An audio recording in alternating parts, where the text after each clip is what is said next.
G'day, it's Rob Vegas checking in from Melbourne, Australia again with another episode of Assemble the Troops. Now we've been mostly focusing on G.I. Joe and Cobra, of course, but today we're just going to go off on a bit of a different tangent because of just the nature of the weird stuff I've been finding, and if we can get it assembled, then hey, that's a few less little parts floating around that I can't identify, and once they're all put back together, I know who they are,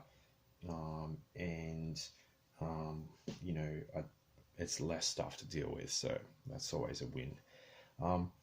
Again, we're just doing these simple videos at the moment. I've headed straight on over to the Rob Vegas Technology Center, and today we're going to talk about the Core, which was kind of a alternative 3¼ inch action figure that ran along the same lines as G.I. Joe, O-rings. I have done a couple of their figures and assembled them before, but we've just got a few more that have popped up, and I figured, hey, let's do this in one fell swoop. And again, if anyone out there can help to identify the names of these characters and anything else, please leave a like on the video and a comment below, and hopefully we can solve the mystery.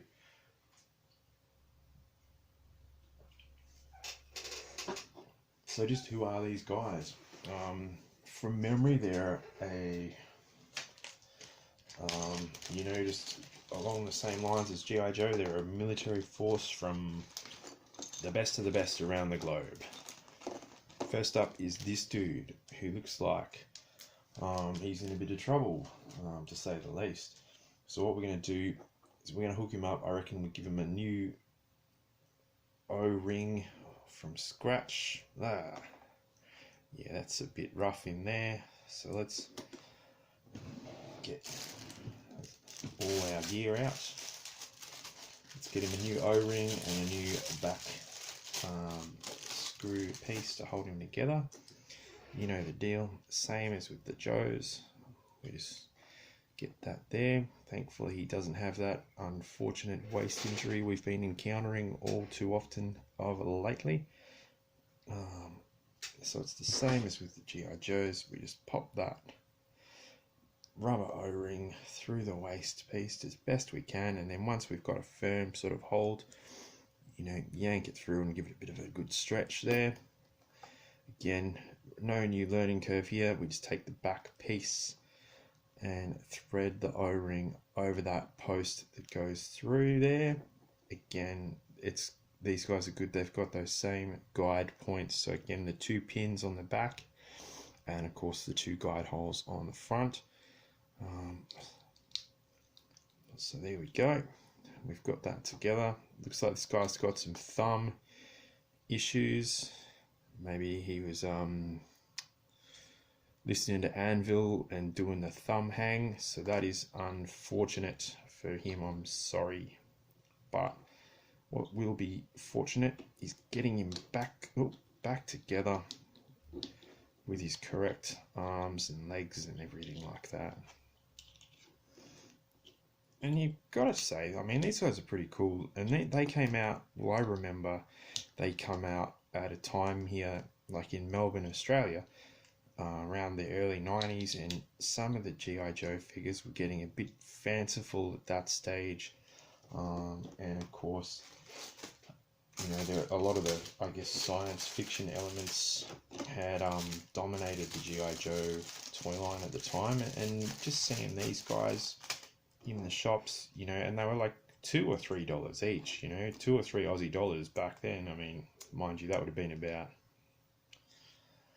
far out, 5 US cents at the time, given the exchange rates and stuff.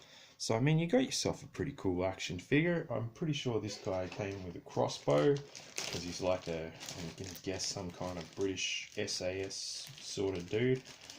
But and that sort of is in line with the character. He'd be probably raiding like a hijacked oil rig out at the North Sea or something like that. You know, that's looks like what this guy's specialty is. So here we go. Let's, like, again, he's probably not going to be able to hold it because of his thumb hang issues, but that's just part of the fun. So if we sort of just prop him up as best we can with what we got. So yeah, that's what David Lee Roth says, you do the best with what you got. Here we go. And he looks pretty respectable there. So if anyone can, you know, name this guy, you know, put a name to the face, please do. I'd be keen to know. So we've got another one of the core here. And again, this he's been disarmed, you could say. So what we'll do is we'll tear him apart. Whoop. And I think he could need a new O-ring. Let's have a, oh yeah, that's a bit dank. Because again, these guys are like 30 years old, if not more. Yeah, if anyone can give me some, just whatever information you've got about this line of toys, please, you know, leave a comment or a link or something like that, and yeah, just share your experience with them, as I find them fascinating. Like I find, you know, G.I. Joe and the Best of Days is just amazingly fantastic. And then you like look at these guys who are kind of like a, I don't know, a competitor, or I'm not sure.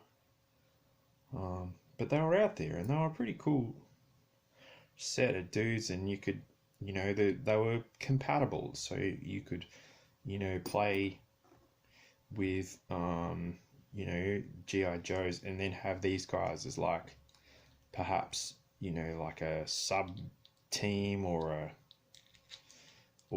you know, just a different faction, as opposed to, say, fighting Cobra or teaming up with Cobra or whatever. You know, you could enlist these guys and have a bit of fun, you know, and a few different characters, and especially if you know, all the ones, whoa, this guy's got a bit of fight in him. Yeah, you know, especially if the ones you had were a bit fantastical and far out, you could get a few of these guys into battle and yeah, you know, be a bit more realistic, or a bit more down to earth, as it were. This guy, yeah, I'm not really sure what they were going for with the costume choice there, but yeah, that's a story for another day. But let's get him bolted together. And again, if you know anything about these figures, like their names and their background and stuff like that, or just anything about this particular toy line, please let me know. Like, I've been able to vaguely remember enough that that's the correct rifle to give this guy, but that's, and I think they did say he was from like West Germany, so yeah, that's just what I vaguely remember from back then. We've got another guy who kind of, I really am baffled. Like, I wonder what they were going for with this line. So if you can, like, I just sort of picked him up, you know, as I said, you know, $2 or $3 gets you a new action figure with some, you know, new accessories and stuff. But we've got old mate here. He looks kind of like he's going to be in the Cuban Revolution or something like that, you know, or fighting guerrilla warfare in the jungle, and then setting up like a pirate radio station and all sorts. So yeah, a bit of a strange one, but let's hook him up, get him a new O-ring, of course, get him his bits back together.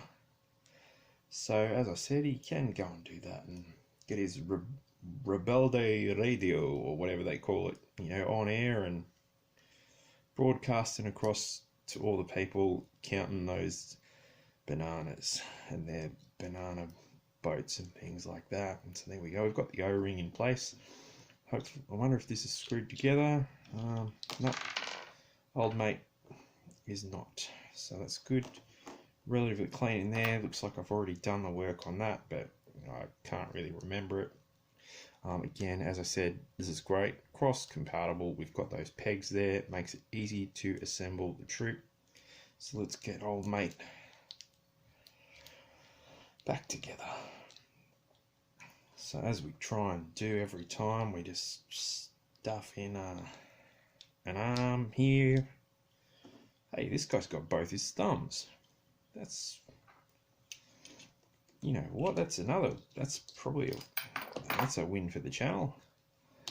There we go, stuff in the arms, he's happy with that, and pop his head on so he'll be able to drive his Jeep into Revolution Square or whatever it's called. Now I need, there they are, and all the excitement of the Vivaing the Revolution.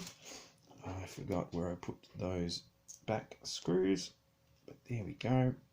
I have found it, and we have got this guy ready to go. Now, what do you think you'd be taking with you into Havana? Let's just keep it simple and give this guy a good old-fashioned machine gun. So they did reuse a lot of the sculpts on many of the core figures, kind of like they did in the real early days and the latter days of the G.I. Joe line, but you know, don't hold it against them. Like, look at them, they're pretty cool dudes, and they've been assembled, so this is a win for everyone involved. If you've got any insight in any way, shape or form into this toy line, or know who these characters are and what their deal is, please let me know in the comments below. I'd be absolutely fascinated to find out more, because like my memory is only so good on the best of days. But yeah, please, like and subscribe if you like the videos, or if you don't, press the dislike button. Well, please don't. But yeah, like and subscribe. Let's have some fun bringing all these old troops back together, and I'm getting them back into the battlefield, and I'm getting rid of these manky rubber O-rings from the past and giving these figures some new life. So everyone stay safe, and look forward to seeing you in the next video. And yeah, like, share and subscribe, and ring that bell please if you can. Thank you kindly.